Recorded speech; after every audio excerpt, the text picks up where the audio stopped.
First of all we have to determine the value of the electric field due to work.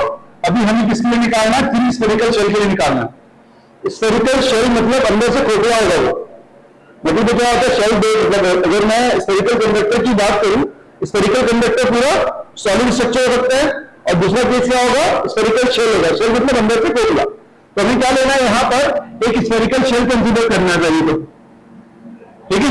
हमने क्या किया? यहां पर एक स्फेरिकल शेल कंसीडर किया, इस तरीके का स्फेरिकल शेल ले लेते हैं, ठीक है। इस स्फेरिकल शेल में जो चार्जेस होंगे मैं इसको यूनिफॉर्मली डिस्ट्रीब्यूट कर देता हूं। चार्जेस भी कैसे हो गए? यूनिफॉर्मली डिस्ट्रीब्यूट हो गए, ठीक है। अब करना क्या है? यहां पर जो चार्जेस यूनिफॉर्मली डिस्ट्रीब्यूटेड है इस पर्टिकुलर कंडक्टर में, इसके कारण आपको क्या निकालना है? इलेक्ट्रिक फील्ड निकालना है। क्या निकालना है? इलेक्ट्रिक फील्ड निकालना है, ठीक है। तो पॉजिटिव चार्जेस पूरे मतलब यहां पर हमने डाल दिया। उसके बाद हमें इलेक्ट्रिक फील्ड 3 जगह निकालना है। कहां निकालेंगे? एक तो पर्टिकुलर पॉइंट, पहला पॉइंट कहां पर? शेल के बाहर में। कहां पर? शेल के बाहर में निकालेंगे। सेकेंड पॉइंट कहां पर? ऑन द शेल निकालेंगे। और तीसरा कहां पर निकालेंगे? Inside the shell. 3 जगह इलेक्ट्रिक फील्ड निकालेंगे। इस डायग्राम को ड्रॉ कर लो। अब याद रखना, जब भी हम एक शेल कंसिडर करते हैं, ठीक है, इसमें चार्जेस हमने क्या किया? यूनिफॉर्मली डिस्ट्रीब्यूट किया हुआ है। अगर चार्जेस यूनिफॉर्मली डिस्ट्रीब्यूटेड हैं तो इलेक्ट्रिक फील्ड का जो डायरेक्शन होगा किधर होगा? आउटवर्ड होगा। डायरेक्शन ऑफ इलेक्ट्रिक फील्ड क्या होगा? आउटवर्ड होगा। सारे जगह के डायरेक्शन ऑफ इलेक्ट्रिक फील्ड बाहर की तरफ जाएगा। This is the representation of the what? Electric field. Why so? Because the charges are uniformly distributed on the surface. बात समझ में आई? चार्जेस यूनिफॉर्मली डिस्ट्रीब्यूट सरफेस के ऊपर है, ठीक है। अब पहला पॉइंट हम कहां पर ले रहे? बाहर पे। तो पहला केस हम डिस्कस करेंगे यहां पर, when the point P lies outside the spherical shell। कहां पर? आउटसाइड द स्फेरिकल शेल हम निकालेंगे। जब पॉइंट P कहां पर है? Outside the spherical shell. बात समझ में आ रही? ठीक है। अब एक चीज अजीब कर लो कि इस पर्टिकुलर स्फेरिकल कंडक्टर का जो रेडियस होगा वो कैपिटल आर होगा। रेडियस का रेडियस कैपिटल आर होगा। अब क्योंकि एप्लीकेशन किसका है? गॉस थ्योरम का है। पहले क्या करना पड़ेगा? इससे गॉसियन सरफेस एज्यूम करना पड़ेगा। और चार्जेस कहां पर हैं? पूरे सरफेस के ऊपर हैं। चार्जेस कहां पर हैं? पूरे सरफेस के ऊपर हैं। अगर चार्जेस पूरे सरफेस के ऊपर हैं तो इसका गॉसियन सरफेस कैसा बनेगा? जैसा कंडक्टर है वैसा क्या बनेगा? इसका गॉसियन सरफेस बनेगा। क्या बनेगा? Gaussian surface. तो this is the what? Gaussian surface. ये क्या है? एक गॉसियन सरफेस है। ये क्या है? एक गॉसियन सरफेस है। बात समझ में आ रही है मैं क्या बोल रहा हूं? ठीक है। तो ये क्या है? गॉसियन सरफेस है, ठीक है। हमें कहां निकालना है? पॉइंट पी का इलेक्ट्रिक फील्ड कहां निकालना है? बाहर की तरफ निकालना है। अब मुझे बताओ, बट अब इस पर्टिकुलर शेल के अंदर टोटल चार्ज कितना था? टोटल चार्ज Q था। तो अगर मैं इस गॉसियन सरफेस की बात करता हूं तो चार्ज कहां पर होगा? बताओ। पॉइंट अच्छी मेरी बात, पहली बात तो समझ लेना कि जब भी आप जिस पर्टिकुलर पॉइंट पे आप क्या निकालते हो, 2 मिनट यहां पर, जिस पर्टिकुलर पॉइंट पे आप क्या निकालते हो? इलेक्ट्रिक फील्ड निकालते हो। जहां पर आपको निकालना वो पॉइंट 1 है, वहीं पर गॉसियन सरफेस एज्यूम करोगे, वहीं पर करोगे जहां पर आपको निकालना है, ठीक है। तो उसमें क्या लिखोगे? पहले the total charge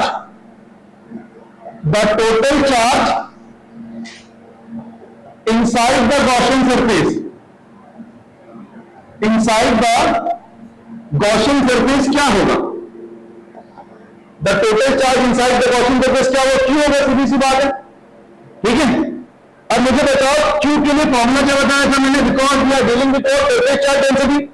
surface charge density का फॉर्मूला क्या था? Sigma into A. Sigma into A, what is A? Area of the spherical shell. And what about the value of the surface area of the spherical shell? 4 pi are square. What is 4 pi are square? It is the surface area. तो यहां अगर मैं sigma into ए लिख रहा हूं, sigma क्या है? Surface charge density है, क्या है वो? सरफेस चार्ज डेंसिटी, रिप्रेजेंट कर लो, लिख लो उसको, सरफेस चार्ज डेंसिटी है। ए क्या है? एरिया है, एरिया ऑफ स्फेरिकल शेल है। क्या है? एरिया ऑफ स्फेरिकल शेल है, ठीक है।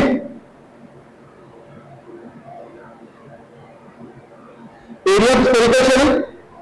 उसके बाद यहां पर एरिया की वैल्यू पुट अप कर लो जल्दी से।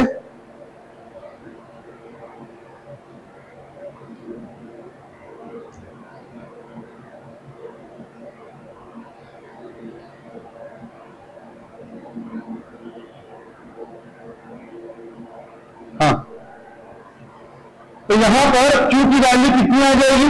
अगर मैं Q की वैल्यू पुट अप करूं तो कितनी आएगी बताओ? Q इज इक्वल टू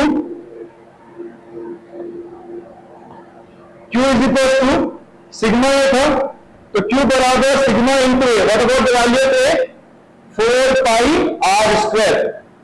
कितना होगा? 4 पाई आर स्क्वायर होगा ये, ठीक है।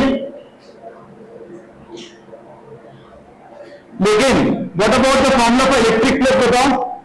द इलेक्ट्रिक फ्लक्स, जितना इलेक्ट्रिक फ्लक्स उस पर्टिकुलर सरफेस से लिंक कर रहा होगा, जितना इलेक्ट्रिक फ्लक्स, देखो यहां से इलेक्ट्रिक फील्ड लाइंस बाहर जा रही है, इस सरफेस से जितना इलेक्ट्रिक फ्लक्स लिंक करेगा उसकी वैल्यू कितनी होगी बताओ मुझे? उसकी वैल्यू कितनी होगी? Phi is equal to E vector into ds vector. Ds vector क्या? उस सरफेस का, जिस पर्टिकुलर पॉइंट पे आप निकाल रहे सरफेस का नॉर्मल कंपोनेंट। अब मुझे बताओ, इस सरफेस के लिए इलेक्ट्रिक फील्ड का डायरेक्शन ये है, तो डीएस वेक्टर का डायरेक्शन क्या होगा? यहां पर होगा, सेम डायरेक्शन पे होगा। क्यों? इस सरफेस में नॉर्मल कंपोनेंट क्या होगा? उसी डायरेक्शन पे होगा। दोनों डायरेक्शन अगर सेम है तो यहां पर एंगल की वैल्यू कितनी होगी? 0 डिग्री। एंगल की वैल्यू कितनी होगी? 0 डिग्री वैल्यू होगी। तो यहां पर देखो, एंगल की अगर वैल्यू 0 डिग्री है तो shall I write pi is equal to E into DS cos of theta. Theta की वैल्यू क्या होगी? बोलो, cos 0। cos 0 की वैल्यू कितनी होगी? 1 होगी। तो यहां से phi is equal to E into ds की वैल्यू आ गई। This is the value of the electric flux. Value किसकी आई? इलेक्ट्रिक फ्लक्स की वैल्यू आई।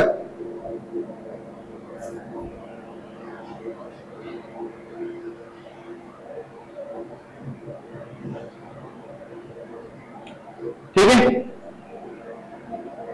अब सुनो, ये टोटल जो इलेक्ट्रिक फ्लक्स था वो किसके रेस्पेक्ट में था? डीएस रेस्पेक्ट में था, है ना। तो एक लाइन इससे पहले लिख लेना ज्यादा अच्छा होगा।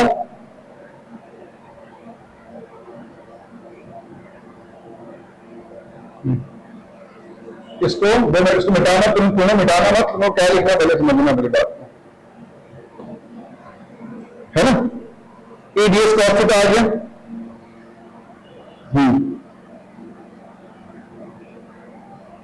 ठीक है ना। यहां पर डायरेक्ट लिख लो, चलो E pi is equal to A into DS. Total surface area क्या होगा बताओ मेरे को? अगर मैं टोटल फ्लक्स के सरफेस एरिया की बात करूं, उससे स्फीयर की टोटल सरफेस एरिया की बात करूं तो आएगा क्या वैल्यू बताओ मेरे को? क्या आएगा? इंटू ऐसा आ जाएगा, क्या आ जाएगा? ऐसा आ जाएगा। तो अगर मैं पाई की वैल्यू लिखता हूं ई इंटू, ये क्या हो जाएगा? 4 पाई आर स्क्वायर हो जाएगा। कितना हो जाएगा? 4 पाई आर स्क्वायर। ठीक है।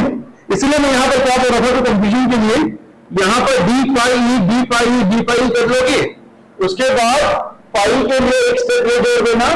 जब हम क्या करेंगे? सरफेस को इंटीग्रेट करेंगे। वो चीज लिखना भूल गए थे अपन। ई क्या हो जाएगा? एक स्टेप और जोड़ लो, यहां से ई बाहर आ जाएगा, total surface integration of DS आ गया।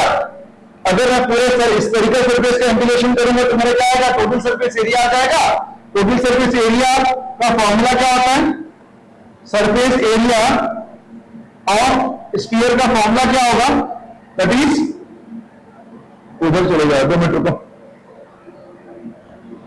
सरफेस एरिया ऑफ स्फीयर का फॉर्मूला क्या होगा?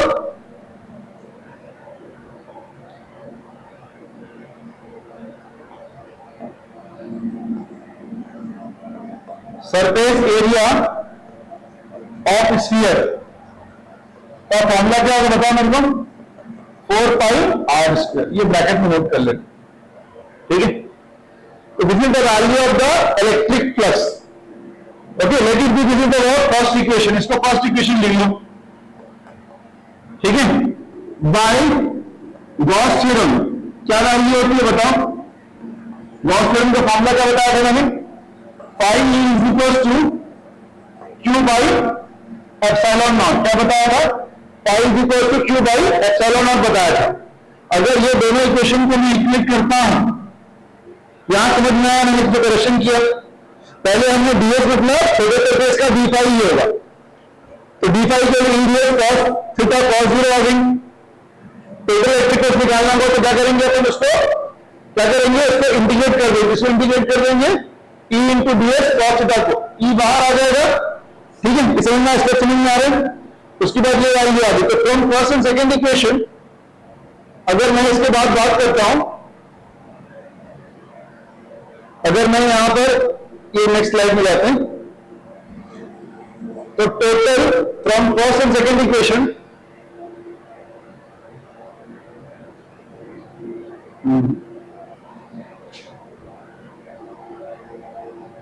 अच्छा sorry,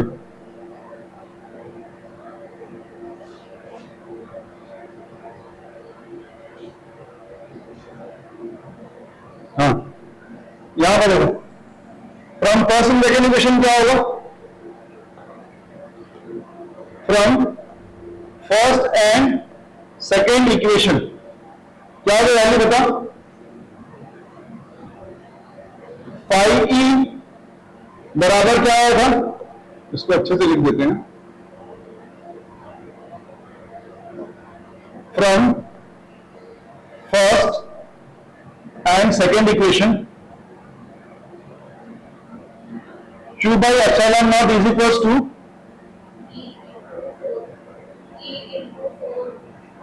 E into 4 pi R square, ठीक है। इक्वेट कर लो, ए की वैल्यू कितनी आएगी, 1/4 पाई एप्सिलॉन, ये 4 पाई को नीचे भेज दो, इंटू क्यू बाई आर का स्क्वायर हो जाएगा, इंटू क्यू बाई आर का स्क्वायर। अब यहां पर याद रखना, अच्छा एक चीज और देखो यहां पर,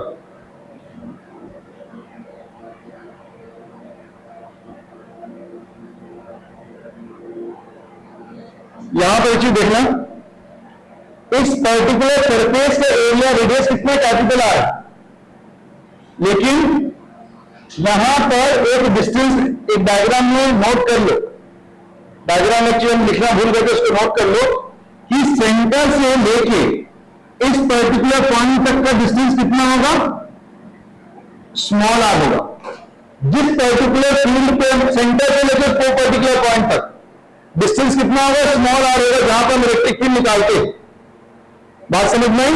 और हमारा अभी तक का जो डिस्टेंस था, अगर हमारा अभी तक का जो डिस्टेंस था वो कहां पर निकाले थे, बाहर निकाले थे, तो तुम लास्ट में जाके तुम आर बराबर तुम्हारा क्या हो जाएगा, स्मॉल आर हो जाएगा। तुम्हारा जो डिस्टेंस गॉसियन सरफेस में डिस्टेंस कितना हो जाएगा, E is equals to 1/4 pi epsilon naught into Q by R square। यहां पर डिस्टेंस R की वैल्यू किसके बराबर है, स्मॉल आर के बराबर है। समझ गए बात को, समझ गए। तो डायरेक्टली वहां से स्मॉल आर लिख के आ जाएगा तो भी चलेगा। तो इलेक्ट्रिक फील्ड का फॉर्मूला क्या आ गया तुम्हारे पास, यहां पर 1/4 pi epsilon naught into Q by R square, ये वैल्यू आ गई, ठीक है। और यू कैन राइट के क्यू बाई आर का स्क्वायर भी लिख सकते हो। के क्या है बेटा, कांस्टेंट 1/4 पाई एप्सिलॉन नॉट, ये वैल्यू होती है। समझ गए, हाँ।